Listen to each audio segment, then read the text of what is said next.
Panginoon, salamat po sa panibagong araw at sa lahat ng biyayang ibinigay ninyo. Gabayan po ninyo ang aming mga isip at puso sa lahat ng mga aming gagawin. Okay, good morning class.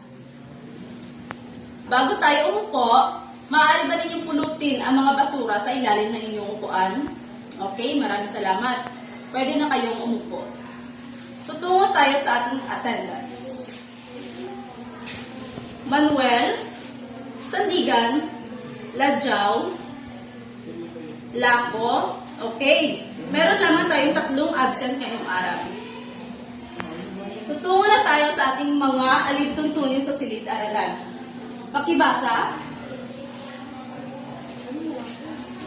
Okay, aking uulitin. Itaas ang kanang kamay kung nais sumagot o may nais sabihin sa guro. Linisin ang inyong lugar kung ito ay may kalat. Wala maglalaro tuwing recess at tuwing tanghalian. Okay, class, bago tayo magpatuloy, maaari niyo bang basahin ang ating layunin? Okay, aking uulitin. Layunin, nagagamit ang pangkuring pahambing sa pagpapahayag.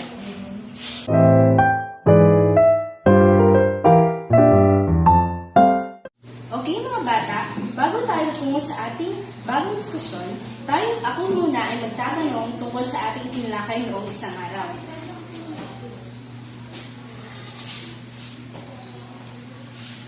Unang katanungan, ano ang nakaraan nating itinalakay? Okay, Princess?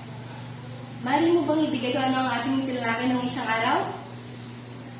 Okay, tungkol sa pang-uring lantay. Sino ang makakapagpaliwanag kung ano ang pang-uring lantay? Okay, Carla? Okay, correct. Ang pang-uring lantay, ito ay naglalarawan ng isang pangalan o panghalip nang walang pinaghahambingan. Sa madaling salita, ito ay naglalarawan ng katangian ng isang bagay, tao o lugar. Okay, pangatlo. Sino ang makakapagpaliwanag kung ano ang pang-uring pahambing? Okay, Flor, mari mo bang ibigay? Ang pang-uring pahambing ay naglalarawan sa pamamagitan ng pagtulad o pagtatangi ng 2 bagay. Pang-apat, ano ang pagkakaiba ng pang-uring lantay sa pang-uring pahambing at pasukdol? Una, ang pang-uring lantay ay naglalarawan ito ng isang pangalan o panghalip. Ang pang-uring pahambing naman, ito ay ginagamit upang mahambing ng 2 pangalan o panghalip. Ang pasukdol naman, ito ay naglalarawan ng isang pangalan o panghalip na higit sa lahat. Huli, sino ang makapagbibigay ng isang halimbawa ng pangungusap na gumagamit ng lantay na pang-uri? Okay, Princess? Okay, tama. Ang maliit na aso ay naglalaro sa labas ng bahay. Saan doon ang pang-uring lantay? Ang maliit.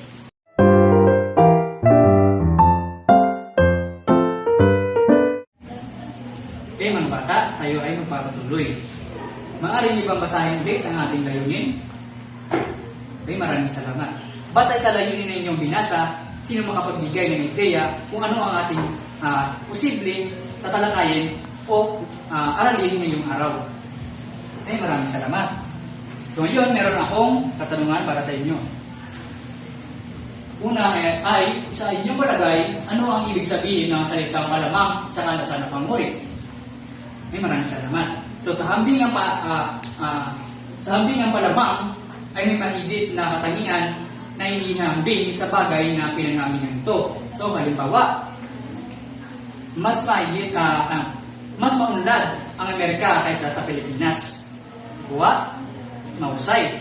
Pangalawang tanong, sa inyong palagay, ano ang ibig sabihin ng salitang pasahol sa kalasan na panguri?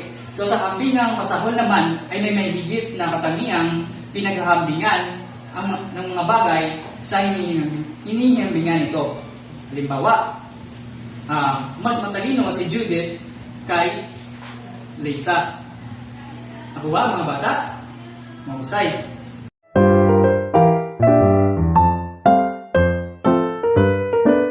Ngayon, dadapo naman tayo sa ating diskusyon.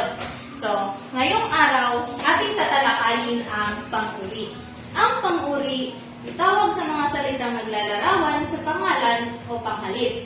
Ginagamit ito upang maipakita ang anyo ng isang bagay tulad ng kulay, hugis, bilang, bigat, laki, at panlasa. Tulad na lang ng bola, nabibigyang uri natin ang bola sa kanyang kulay, dahil ito ay isang kahel, at sa kanya namang hugis bilang bilog.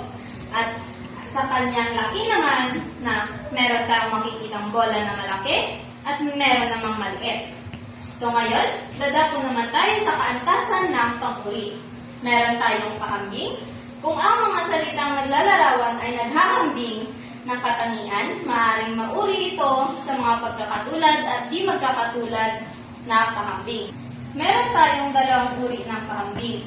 Una, magkatulad na pakambing. Pantay na katangian ng dalawang pinaghahambing. Meron tayo ditong halimbawa na una, magkasing laki ang magkapatid. Dito, pinaghahambing natin ang magkapatid bilang magkasing laki. At ikalawang halimbawa naman, sina Ed at Marlon ay magkasing talino. Dito naman, pinaghahambing natin ang si Ed at Marlon bilang magkasing talino. At meron naman tayo ditong panghuli, ang anak ay kawangin ng ina. So, pinaghahambing natin ang anak at ang ina bilang isang magkawangin.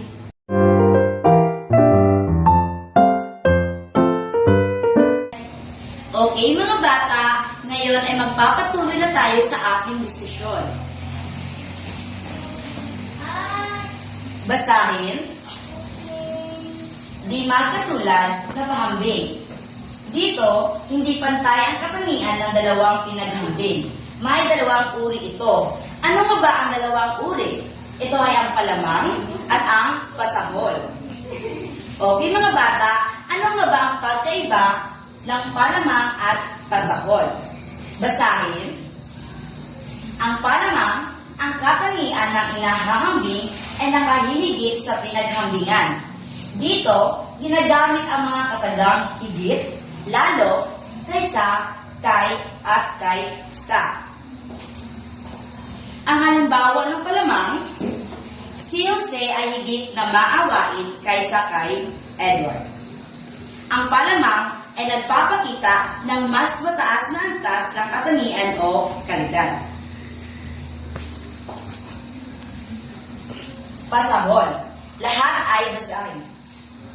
Ang pasahol ay ang katangian ng inahahambing ay kapos sa pinaghahambingan.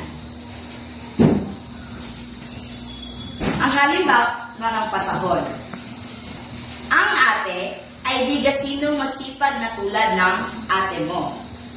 Sa madaling salita, ang pasahol ay nagpapakita ng pagkakaiba sa mas mababang antas. Okay mga bata, alam niyo na ba ang pagkakaiba ng palamang at pasahol?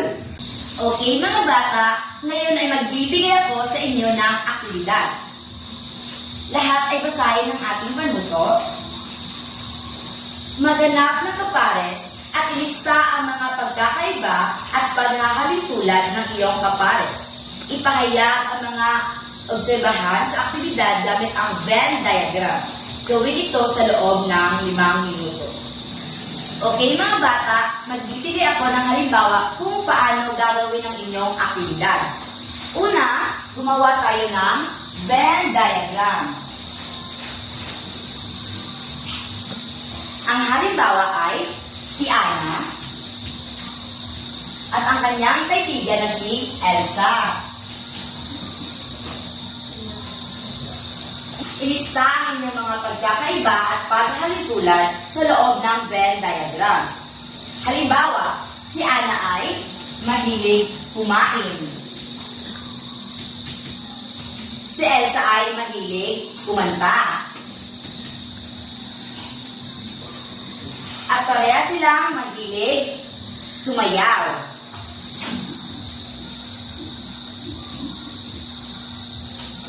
Naiintindihan ba mga bata? Magaling! Okay mga bata, bago nyo gawin ang inyong aktibidad, ay babasahin muna natin ang ating mga pamantayan. Nilalaman, 5 puntos. Gramatika, 5 puntos. At pangkalahatan, 10 puntos. Tapos na ba mga bata? Sa lahat ay tapos na. Ngayon, ipasa na ang inyong mga gawain sa harap.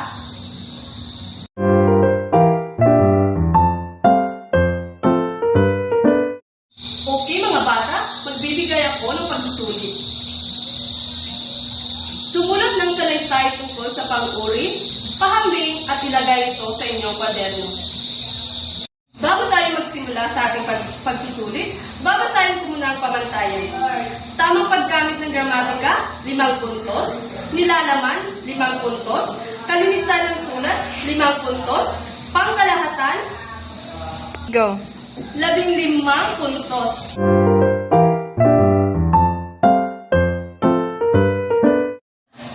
Ngayon, tutungo na tayo sa ating pagninilay.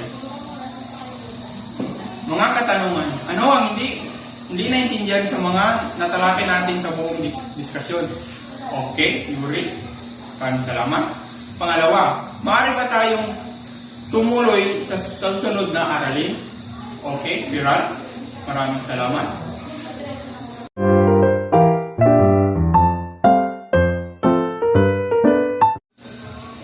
Okay mga bata, ngayon ay balikan natin ang ating layunin kung nakuha natin ang ating layunin. Nagagamit ang pang-uri pahambing sa pagpapahayag? Okay, tama. Nakuha natin ang paggamit ng pahambing sa pagpapahayag. Ngayon ay magsitayo tayong lahat para sa ating panalangin. Amen. Magandang araw mga bata!